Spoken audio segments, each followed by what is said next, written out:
let's queer up entertainment. Emmy-winning Billy Porter claims he lives paycheck to paycheck, forced to sell an extravagant home due to a writer's strike. Billy Porter has revealed the ongoing writers and actors strikes have forced him to make some tough decisions surrounding his finances, which includes giving up his home in Long Island. Speaking to the Evening Standard, the Pole star admitted that he had to sell his house after revealing uncertainties around new gigs and work. He purchased a lavish property in October 2020 for an eye-watering $1.4 million with his estranged husband Adam Smith, who he split from in July 2023. However, the beautiful house has now almost doubled in price, and it is reported that it is now worth an estimated $2.3 million. The family home, which was built in 1970, boasts a whopping 4,500 square feet with 4 bedrooms and 5 bathrooms. The Cinderella star told Condé Nast Traveller in 2021 that his humble abode sits on 1 acre of land and is the first home he has ever owned. Billy said that he is still living check to check after having not made that kind of money yet. End quote. The former Broadway star has noted that he was supposed to work in an upcoming movie and a TV show in September, but unfortunately, none of that is happening now.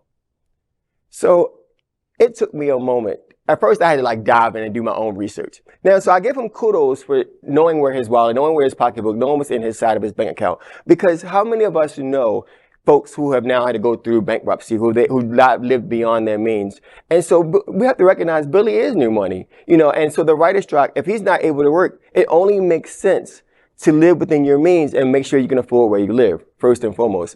And then secondly, why not take advantage of the income and the property value of his home? Why not bank some of that money, live a little bit lower, allow the writers to do what the writers do?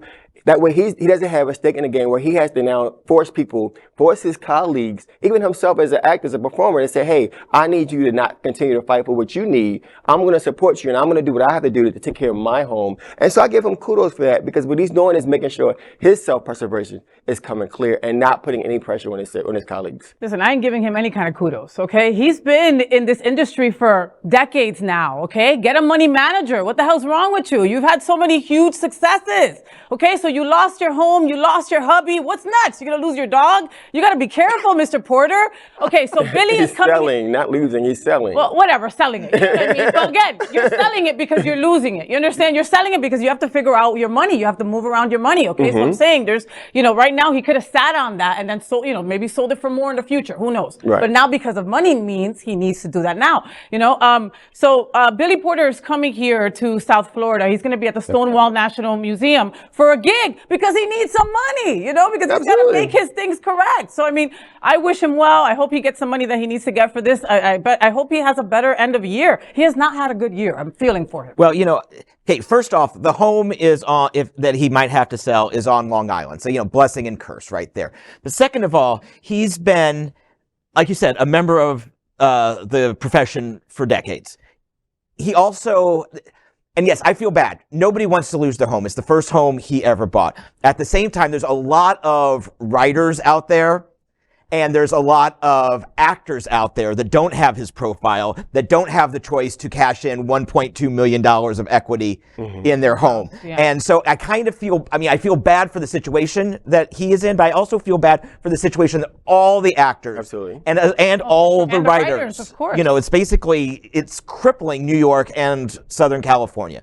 So I love you, Billy, and I'm certainly going to be at Stonewall, but let's show some love and support for the people who are also suffering in a much more visceral way. Do you think he's broke, Al? You talked to him a couple months ago. I did he look broke from that yacht that he was on? Was he on a yacht or something? No. He was in bed when I talked to him. He won't even get out of bed for less than 10 grand. You see, supermodel, Mr. Porter? What's interesting to me, not his plight. What is interesting to me about his announcement is, a lot of people were very suspicious of him saying this and going public. Lots of the social media, gosh, I just tell you, we in the queer community and outside of the queer community, we as human beings, we can be pretty Brutal. We Oh, are they were dating brutal. Yeah. Look at this table. Yeah, right. It was shocking to me, some of the things that people said about him, and lots of it had to do with the authenticity of him saying it.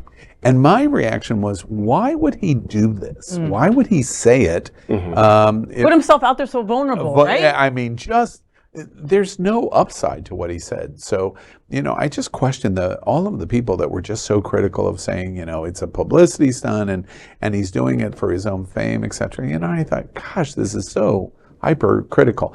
The other thing that I think is really interesting about what is happening here is it is systemic.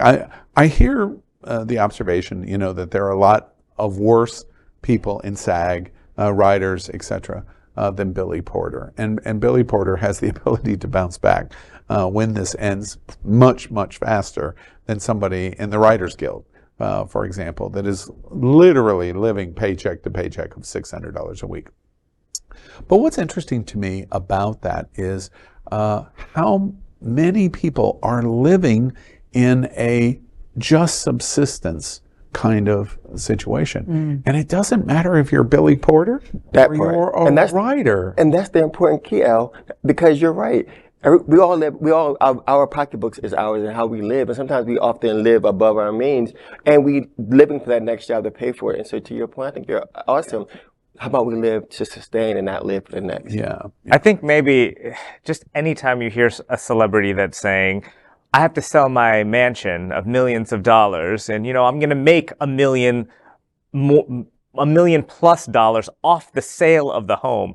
He can clearly use that money and get a smaller home, right? Like he is not in a position of misfortune as like the rest of the American people are who are reading his Instagram or whatever. I do feel like he should have the space to just kind of say it, put it out there. And it's probably other people who are navigating this story and telling it, reporting on exactly how many square feet his house is and all of that kind of stuff.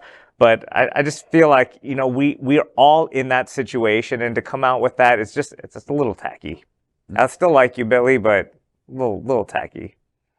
We are Queer News Tonight, the world's first and only live daily LGBTQ+ evening news show, brought to you from Happening Out Television Network.